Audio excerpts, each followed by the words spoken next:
আসসালামু আলাইকুম viewers, Sabinus কিচেনে তোমাদের স্বাগত জানাই।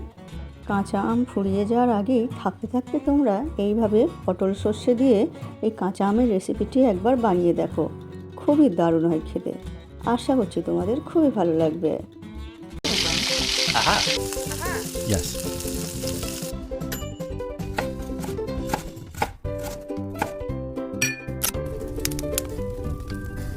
Wow. আমি চুলাতে কড়াই বসিয়ে সর্ষে তেল দিয়ে ভালো করে গরম করে নিচ্ছি। আমি এখানে পটল ছোট ছোট করে কেটে নিয়েছি। যে কোনো মাটির জায়গায় রান্না করলে গ্যাসে বসালে সেটা একবারে লো মিডিয়াম আঁচে রান্না করতে হয়, নাহলে কড়াটা ফেটে যায়। মাটির কড়ার পেছনে কাদা মাখিয়ে দিতে হয়। এরপর পটলে আমি পরিমাণ মতো লবণ আর অল্প করে হলুদ দিয়ে পটল লাল করে ভেজে নেব। একটি মশলা করে নিচ্ছি। 2 চামচ সর্ষে আর 2টো কাঁচা লঙ্কা দিয়ে দিচ্ছি। কাঁচা লঙ্কাটা অবশ্যই দিতে হবে, না হলে সর্ষে তেতো হবে। পানি দিয়ে আমি স্মুথ পেস্ট করে নেব। এখানে পটলগুলো আমি লাল করে ভেজে নিচ্ছি। ভালো করে লাল করে ভাজা হয়ে গেলে এরপর আমি পটলগুলো তুলে নেব তেল ঝরিয়ে।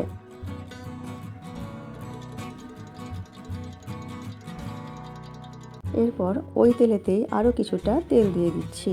দিয়ে একটা শুকনো লঙ্কা আর 1 চামচ 5 ফোড়ন দিয়ে এরপর 5 ফোড়ন দিয়ে সুন্দর গন্ধ বের হলে এরপর ওর মধ্যে আমি ভাজা পটলগুলো দিয়ে দেব। ভাজা পটলগুলো দিয়ে এরপরে আমি এর মধ্যে এবারে সর্ষে বাটার পেস্টটা দিয়ে দেব। কাঁচা আম থাকতে থাকতে ফুরিয়ে যাওয়ার আগে তোমরা এই রেসিপিটি একবার বানিয়ে দেখো। এত দারুণ হয় খেতে যে তোমরা যতক্ষণ না বানাবে ততক্ষণ বুঝতে পারবে না। এই রেসিপিটি যদি ভাতের সাথে থাকে আর কোনো কিছুই লাগে না।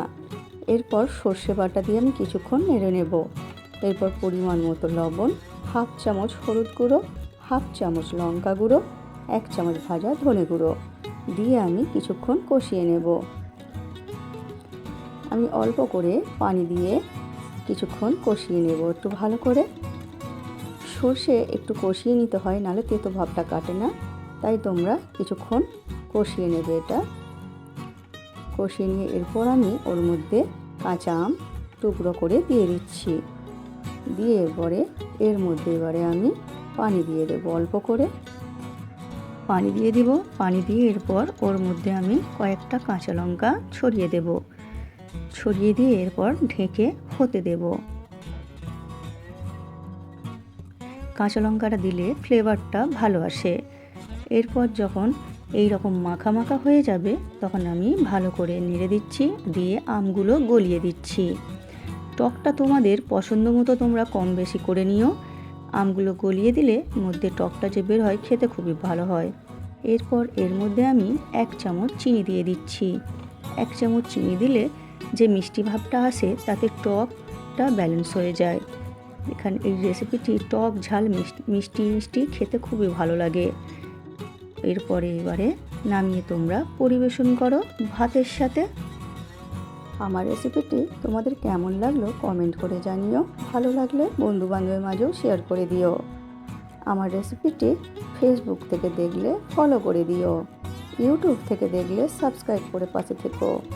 আমার রেসিপিটি শেষ পর্যন্ত দেখার জন্য তোমাদের অনেক অনেক ধন্যবাদ।